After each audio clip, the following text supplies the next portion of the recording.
Joining me this morning in the studio is Brazil's ambassador to the EU, Pedro Miguel da Costa Silva. Good morning, Ambassador. Good morning. Really great to have you here with us on Europe Today. Let me start with EU-Mercosur, because I know you were very critical in the past of the political campaigning here in Europe against this deal. Now it's here, it's in effect. How much of a moment is this?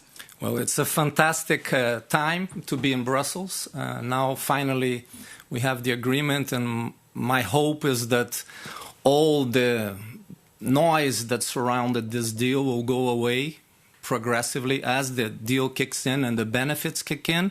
And also people realize that all that was said about the deal is not actually true, the bad things. Yet it has been referred to the EU's top court. Do you fear that the noise could come back then? No, we have to respect the internal procedures of the EU, but I am very confident that the court will rule that it's perfectly in line with the legal agreements of the EU, and then it will be up to the Parliament. So, there are obviously still concerns amongst the farmers, the farming community. And we have heard in recent days concerns that maybe the quotas that apply to products like beef will only benefit these big corporations, big agribusinesses in Brazil. How would you respond to that?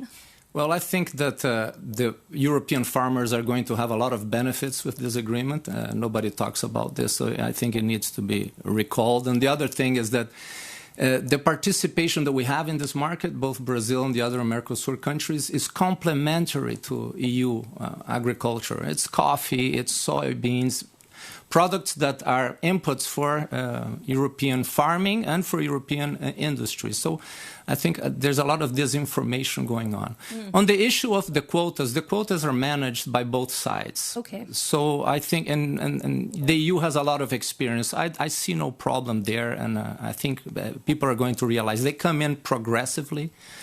We have quotas on our side too, because we also have sensitive products in the Mercosur side. So I think people are finding new things to talk about and make noise. Maybe the noise should just quiet down and we could move on with real life and the benefits of the agreement. And Ambassador, I have to ask you about the broader politics behind this and the broader global politics. Yeah. Because some would say that this deal really came as a response to this kind of new world order that President Trump in the White House is trying to impose.